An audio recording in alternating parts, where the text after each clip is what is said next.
Sejak lahirnya, tanah ini telah melahirkan berjuta kisah, miliaran peristiwa, serta triliunan jejak.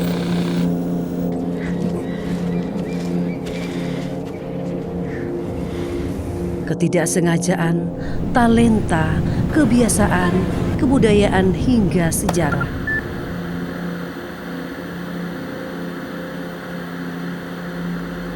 Di antara kiasan makna itu, kita hadir dengan peluh keringat yang membasahi. Terlihat tak adil, ada yang berat bertahan di tengah terpaan kehidupan. Ada pula yang kelihatannya begitu mudah berjalan dan berlari.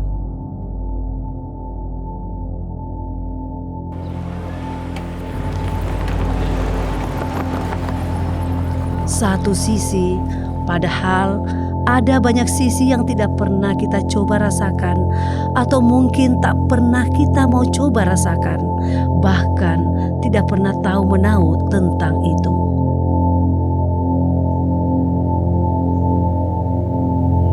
Tak jauh dari kaki kita menapak, tak jauh dari sini, ada puing-puing sejarah yang hampir musnah, hilang digerus roda globalisasi, industrialisasi, serta modernisasi.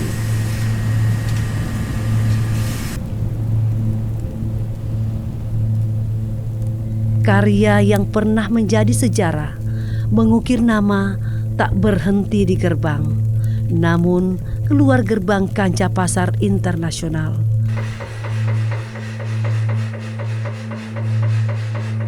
Sebuah manifestasi kisah peristiwa, saksi bisu jejak sejarah, talenta yang terlupakan.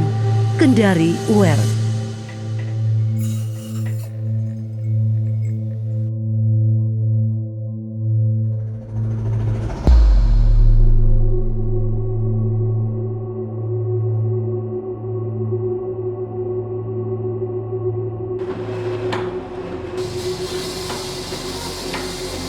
Sejak industrialisasi masuk ke Indonesia sekitar pertengahan tahun 1980-an, transformasi struktur perekonomian dari pertanian menuju industri. Pangsa lapangan kerja di sektor pertanian terus menurun. Berbanding terbalik dengan itu, pangsa lapangan kerja di sektor manufaktur dan jasa meningkat secara bersamaan. Industrialisasi diikuti dengan modernisme serta globalisasi yang turut serta menyerempet konsumerisme. Perlahan gaya hidup, taraf hidup kita berubah. Standarisasi, selera, dan kegemaran semuanya bergeser. Tanpa kita sadari, gelombang ini membawa arah dan dampak yang begitu signifikan, termasuk kepada pelaku usaha di taraf rendah yang memanfaatkan peralatan tradisional. Semuanya bergantung pada kinerja manual, pembakaran otot, serta ketelitian. Semuanya perlahan tersingkirkan, semuanya perlahan digerus, semuanya perlahan berganti. Tergantikan oleh mesin-mesin yang bisa mencetak barang-barang yang serupa secara masif. Mesin-mesin yang mengurangi lapangan kerja, mesin-mesin yang bisa dioperasikan oleh 1 atau 2 orang.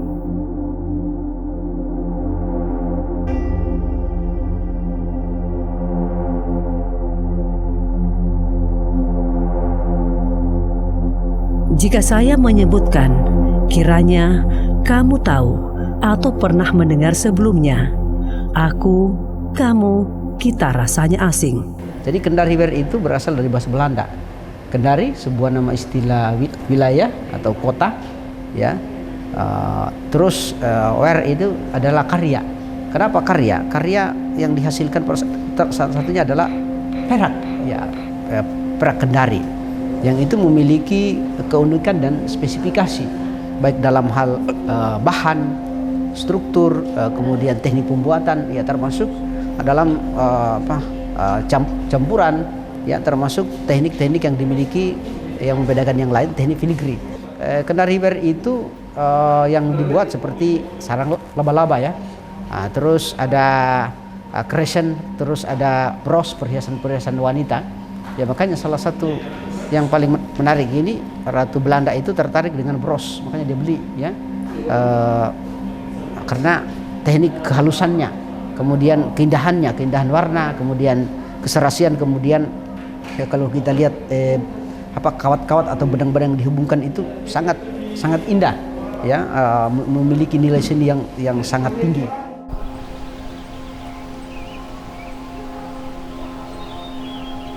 Lihatlah laba-laba ini, begitu sibuk di tengah gemuruh riuh era ini.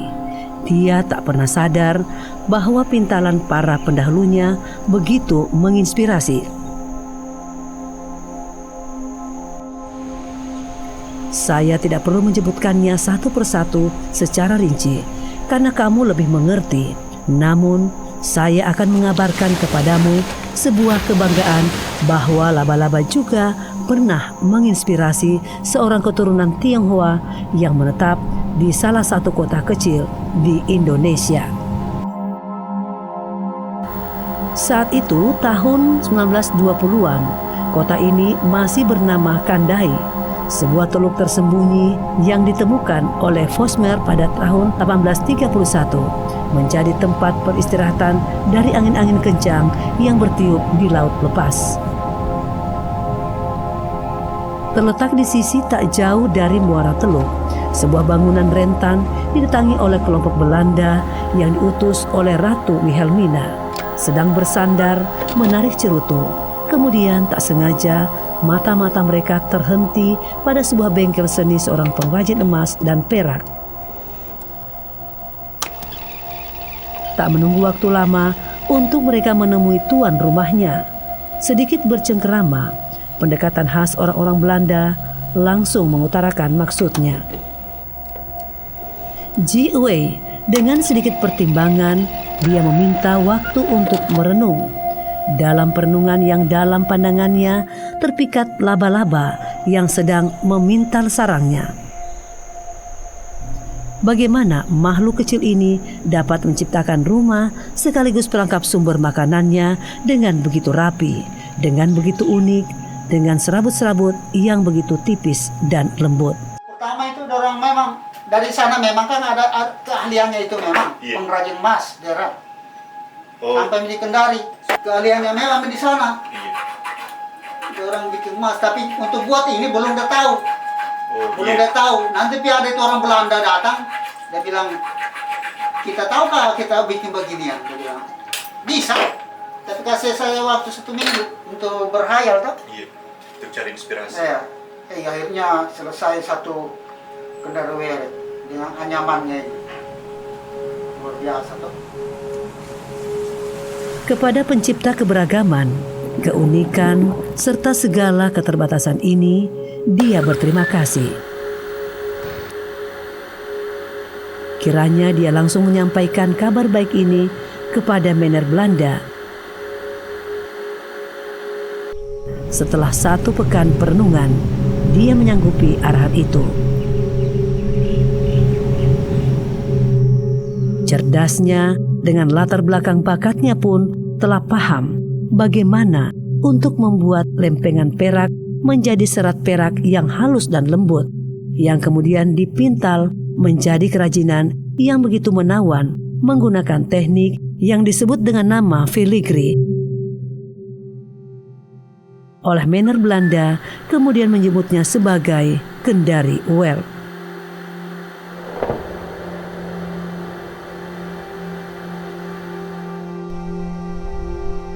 Bak durian runtuh, Ji Wei tak pernah bermimpi akan mendapatkan semua ini. Jerih payah, tenaga, waktu, dan konsistensi kepada profesinya punya ranum yang begitu segar dan manis.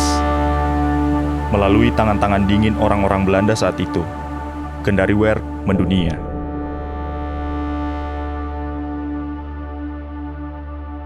Keputusan pemerintah Hindia Belanda untuk mengirimkan Kendaruwerk ke pameran Gerbers di Amsterdam pada tahun 1926 membuat karya ini mendapatkan penghargaan yang kian membuat Kendaruwerk dikenal oleh dunia.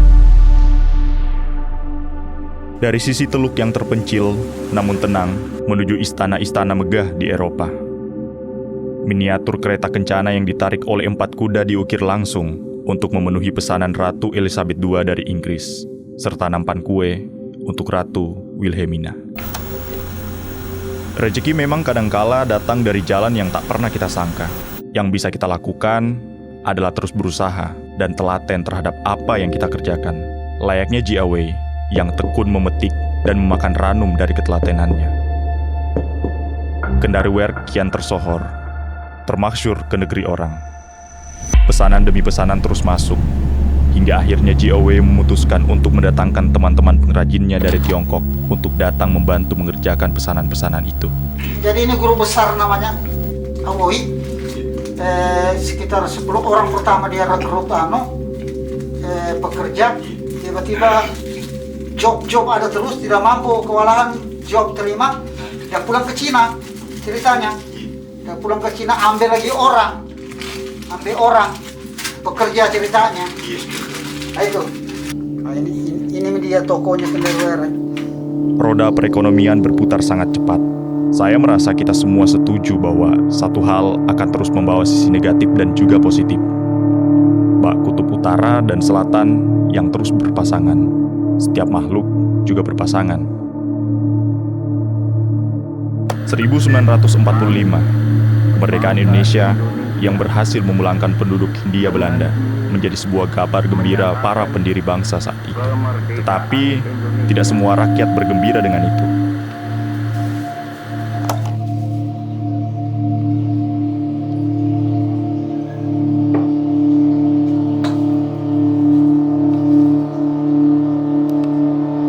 Banyak hal yang kita tidak tahu, atau mungkin dikaburkan oleh tulisan pemenang sejarah. Kendaruwerk meredup. VOC tak punya hak lagi untuk memasarkan sumber daya alam di Indonesia, termasuk Kendaruwerk. Seperti buah yang pernah ranum, perlahan akan mengkeriput. Buah yang pernah manis dan segar, perlahan mengecut dan hambar. Pun Kendaruwerk, perlahan lesu, pasar lokal tak bisa menyimbangi pasar internasional. Sisi teluk yang dulu ramai, kini perlahan sepi. Hingga Kendaruwerk mati suri.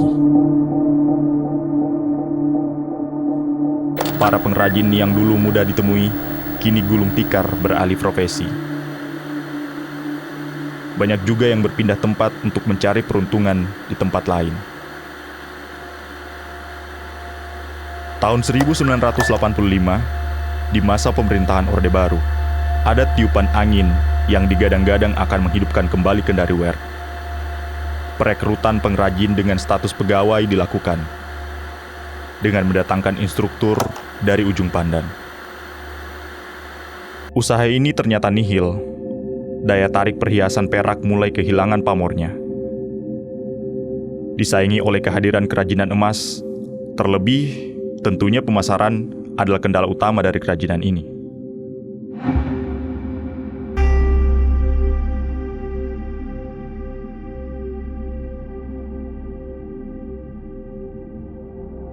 Buah jatuh tak jauh dari pohonnya.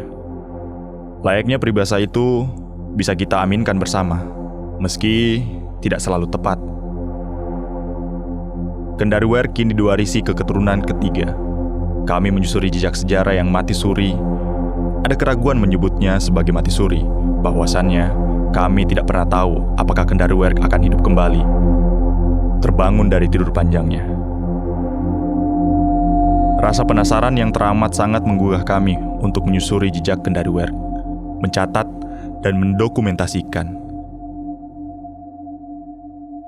Tepat di tepian Teluk Kendari, kami mencari jejak itu, bertemu dengan perpanjangan ikatan darah yang tidak terpaut jauh dari penciptanya.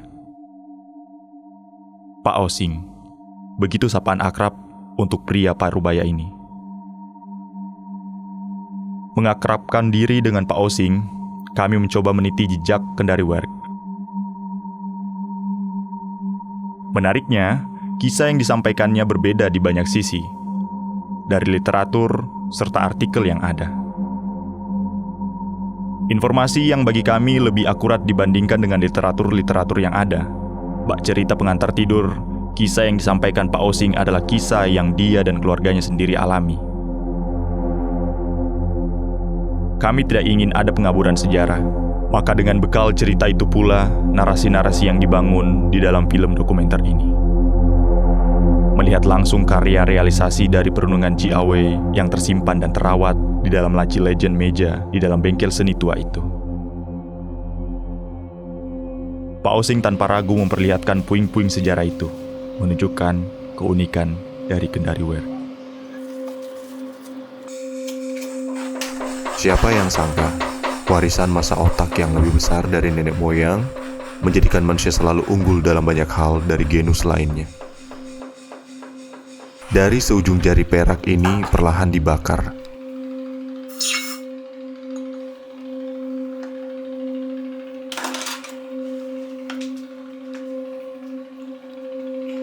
Kemudian dipipihkan.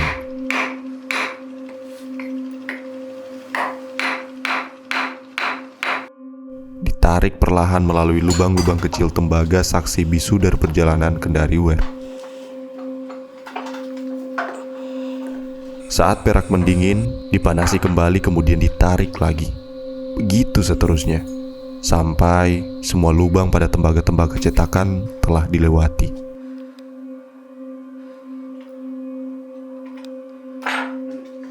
Barulah setelah mendapatkan perak yang halus dan tipis, benang-benang perak ini kemudian dirangkai, dibentuk sedemikian rupa dengan ketelitian dan akurasi, diaduk dengan kreativitas. Inilah yang dikenal dengan Kendari Weir.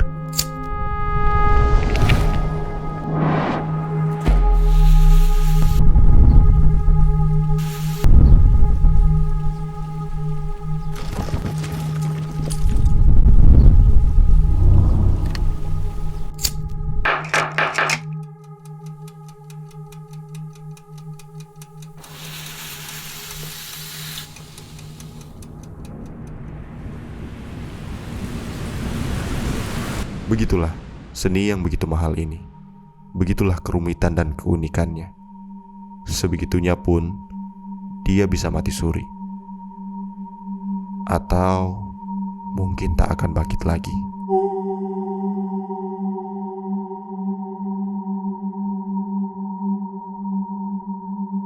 Rasanya kita semua tak dapat menghindari dosa. Rasanya kita semua mau tak mau menyepakati itu. Namun semua terbuka untuk memaafkan. Entah itu butuh penawar, sesuatu, ruang, waktu, atau mungkin ruang dan waktu. Bukankah Sang Maha Agung itu Maha Pemaaf? Bekerja Kendari Weir sebenarnya itu harus dibarengi dengan jiwa, dengan rasa. Jiwa seni. Rasa dan jiwa. Iya. Kalau kita tidak barengi rasa dan jiwa itu, hasilnya nanti juga tidak sehalus. Jadi nanti impian saya itu membuat Kendari Weir sekian-sekian desain, kita ekspos, kita bawa keluar. Dulu tahun 80-an, 90-an itu job kita kewalahan terima job.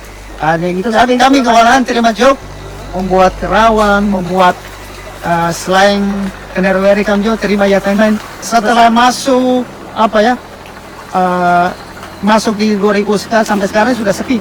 Tidak ada seperti dulu lagi. Hampir punah ya Pak. Hampir punah karena didominasi dengan barang-barang imitasi dari luar. Iya. Yang modelnya lebih cantik dari emas itu. Itu yang bikin jatuh kita. Bagaimana bisa kita begitu saja tak memperdulikan atau bahkan sedikit saja melirik ke masa lalu, melihat bahkan tak ayal harus mengangkat dan menyejahterakan. Jujur aja modal paling tidak terlalu banyak, paling antara 50 dan 100 juta. Kalau bisa Kendari Weir itu jangan mandek, jangan mati sampai di sini.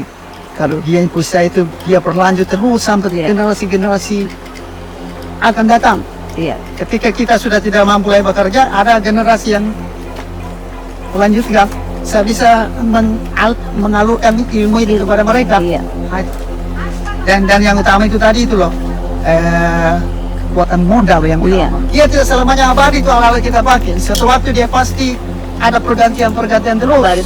Jadi saya sangat merindukan kalau ada generasi-generasi yang bukan dari keturunan saya yang mau pelajari saya jari. Itu kelanjutan karya seni yang dasar yang legendaris ini. Dan satu impian saya sebenarnya, saya ingin ada generasi yang bisa melanjutkan karya-karya seni yang legendaris ini. Karena kemanapun namanya, walaupun kita berada di Solo, tetap Kendari Wear, bukan Solo Wear. Ketika kita berada di Bali, bukan Bali Wear, tapi Kendari Wear. Kita harus bangga, namanya kita sangat bangga menjadi warga negara Kendari. Kita punya apa? Kita punya koleksi yang sangat bersejarah. Kalau tidak bisa mengembalikan kejayaan masa itu, paling tidak kita tak pernah melupakan. Karena seburuk-buruknya generasi adalah yang melupakan, tak membaca sejarahnya.